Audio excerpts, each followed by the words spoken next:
So in practice, what it looks like is joint programming, pooling of funds, and sharing of expertise, taking into consideration different perspectives, and so on. So now we've covered a bit of IOMs and a bit of multilateralism. We do have a section that we're going to go on to, which is going to be about youth migration. I did want to mention that multilateralism, I cannot not sit here and say that the UN voted with the mentee. Here we have 5 questions, which is a little bit along the lines of a migration trivia.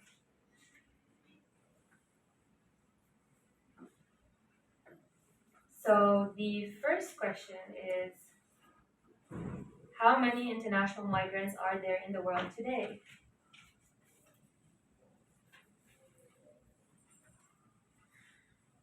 Is everybody able to get back on the same QR code? Or page? Okay. Very good.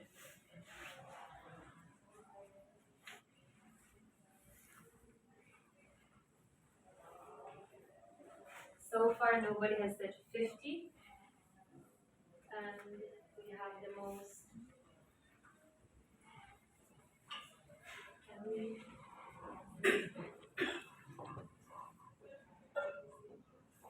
Yes, most are on the 281, which is the correct number. The second question is, when we talk about young people and youth, what is the UN definition of youth as per the UN Youth Strategy? Family Welfare Technical Group on Population Projection Report of 2020, a remarkable 27.2% of India's current population falls within the age group of 15 to 29 years. This demographic dynamism positions the Indian youth as not only a substantial demographic force, but also a vital stakeholders in the quest to achieve SDGs.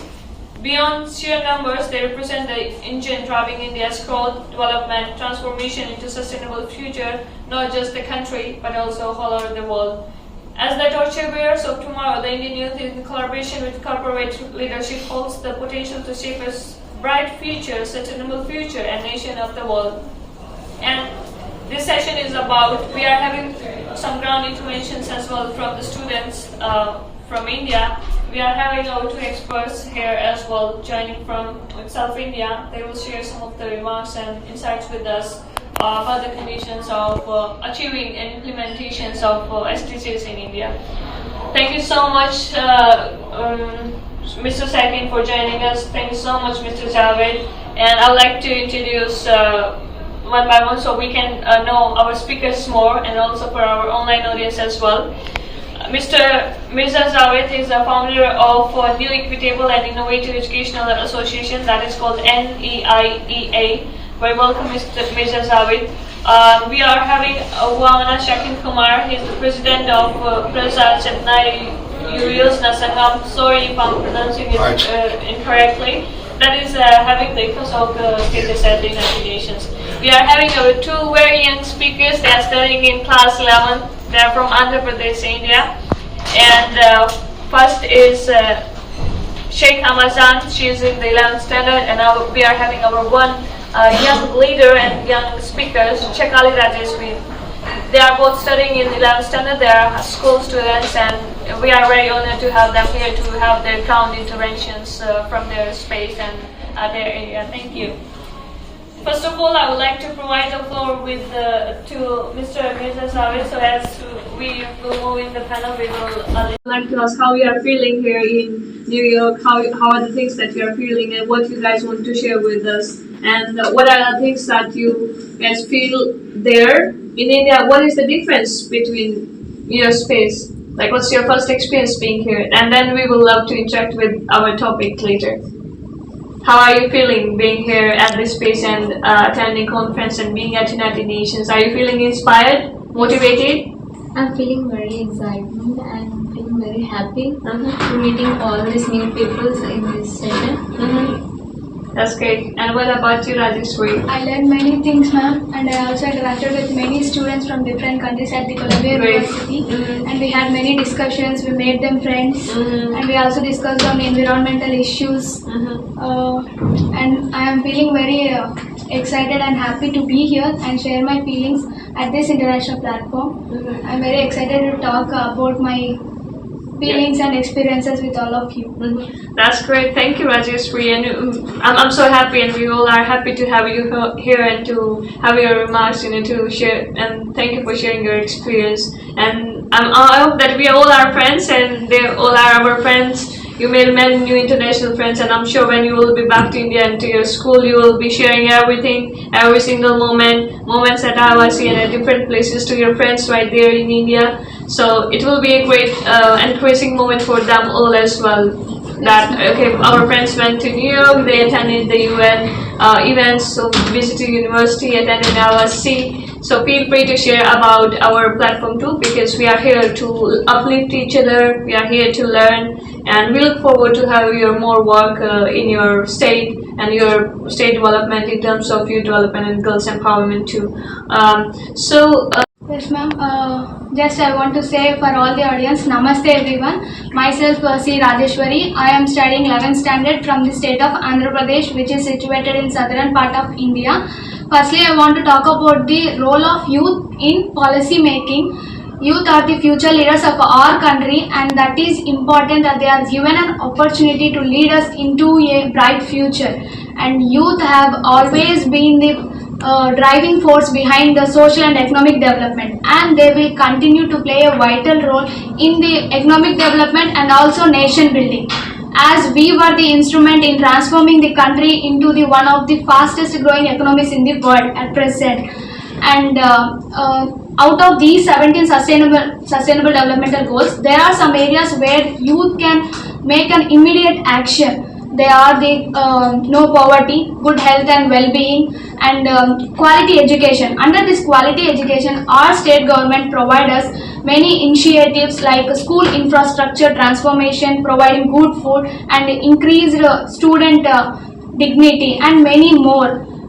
With a target to achieve the sustainable developmental goals well before 2030, and also gender equality. And I want to share a happy moment with all of you that our Parliament of India gave a chance 33% of reservation for the women in the policy making process. Yes. So that the world will be see the actual rulers ruling the world in the future, and the girls are the future, I think so. I will definitely say that girls are the future, and they will be the actual rulers of this world. The world is going to be see the entire totally changed world with the actual queens and the rulers. Bless you. Yeah, well, And also the decent work and economic growth. Most of the So he has totally transformed the state in the field of education. Especially he is focusing on SDG quality education number 4. So now, when I have requested for him to send students to America, so he told the principal secretary and commissioner, so to send the students, the budget is not an issue. They have to represent government at various global platforms, and this is just a beginning, to give this act is, will influence the lakhs of students in my state to pursue education, take up education in government schools, so that youth can achieve anything. So it's like a motivation for other students in my state, and also digital education. So we are focusing on digital education because in the upcoming years, so youth can change. So youth can change the situation of the country, development of any country. So digital education, recently our government has launched the international board syllabus also, and we are also implementing TOEFL training from schooling itself. So taking a TOEFL training is not an easy thing in India. So in the government schools, so we are implementing training for to get training on TOEFL from schooling itself, and that's a very good thing. These things all will contribute to the development of the youth in the field of education, because education is the only weapon that can change the world. Absolutely. Yeah. So our government, my state government is doing very good things for the youth development, and also so recently I had a talk with the Commissioner of Education. So I told him about the Model United Nations programs. So we want to start affiliate with Harvard University Boston. So regarding the Model University programs, and we want to take the students to Geneva also. So to make them as junior diplomats and represent on global issues, and also they can participate in some global issues and even send the reports to the UN also. So in that also, so my part I am trying to coordinate with the government, so to make this to get the access for this youth. So in the policy making and governance, and I'm very proud to say that I brought these 10 students, 2 teachers, and many other people. So it's been a big journey. In India, it's not very easy to get permission from the government, even though our chief minister has given the permission budget. They are representing our state government at various global platforms. And after this, we have a meeting with World Bank headquarters also in Washington. So they also have invited the students to speak on importance of education, gender equality. So I feel that India is slowly contributing to the development of youth. So it's giving active participation, engaging of youth in various development platforms. And recently, so in the G20 session also, so there has been increasing in the allotment of budget for education. And yes, India is a most developed country, and definitely I feel I'm feeling. It's wonderful to be here. India, as you mentioned, is a great spectacle to look at in many ways. We speak about India as the largest country in the world right now, or rather the most populated country in the world. India got this distinction, I think, in January of this year, when we crossed China, and today the population is around 1.42 billion, and of which they say that 50% of the population is below 25. So you can see that it does have an enormous youth component. Now, India has gained a lot of attention more recently, especially with India holding the G20, which is now become G21, thanks to India's leadership, and they have incorporated the whole of Africa as one country. I don't understand that, but anyway, so G21 has brought a lot of recognition for India for its capability of hosting it, and India stands today as a very developing country bent on improving itself. So right now it stands number 5 in the Committee of the Advanced Nations, and they say that there is every possibility of the country becoming number 3 in the next few years. So this is all good, but what is it for the youth on the ground? What happens to the youth on the ground is different from what the statistical numbers convey. India, as a matter of fact, was one of the 30 members that were instrumental in enunciating the SDGs, in around 2015. So when they did that, Indian government did formulate a organization called NITI Aayog, NITI Aayog.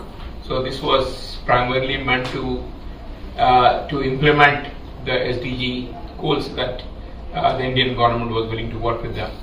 So along with the Ministry of Statistics, they propounded some means of working and implementing the goals here. So for each goal, they brought about some indicators, and with those indicators, they were mapping the progression of the SDGs. And what is seen is that over the period, like maybe 2 years earlier than that, so in the last 5 years since the promulgation of this SDGs, So until around 2020, the mapping says that, you know, when 100 is the highest number, different states were able to come up to a highest number of around 65, and the lowest was 48, and the highest and the best of the states that were performing were Kerala and Chandigarh, which is the Union Territory, and then the lowest were Bihar, UP and Jharkhand. So there is a whole variation in all that. You know, so what is apparent is that India is pursuing SDGs, and it is also championing the Global South. So the Global South is demanding their own, their own rights for global climate control. They believe that the way in which the foisting of the global climate crisis on the developing world is not the way to go. So they have been, very adamant in that, or rather very effective in that too. Now, what is seen is, of all these numbers, the Indian youth represented by the unemployment number has actually increased. Right now, the percentage of unemployment in India is 30%, which is the highest in the last 40 years.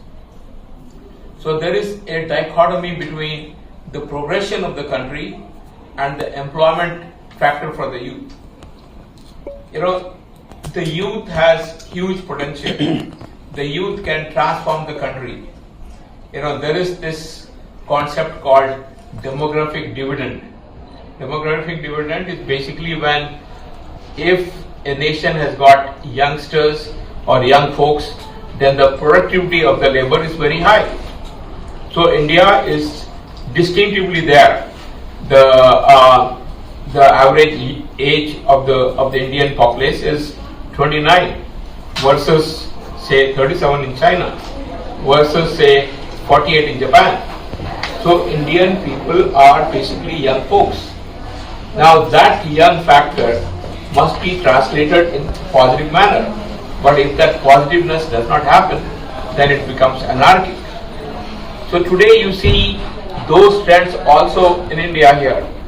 There is a huge movement here that has been diverted on tracks which are not really helpful.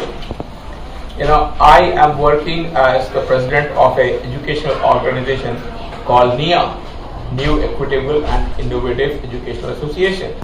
So what we are doing is bring about good quality education for the poor marginalized youth. That's our aim. That's what we are doing, and we are doing it in a very innovative way. So we realize that the education that has propped up some of the best CEOs in the world, whether you look up Google's CEO or Microsoft CEO or the IBM CEO, multiple people here, 25 of the top CEOs in the world are Indians here. So that's a huge asset for India. That shows that there is that quality inherent in the children here, in the youth here. But this doesn't really percolate to the bottom. This is on a very slight or a very small fraction of the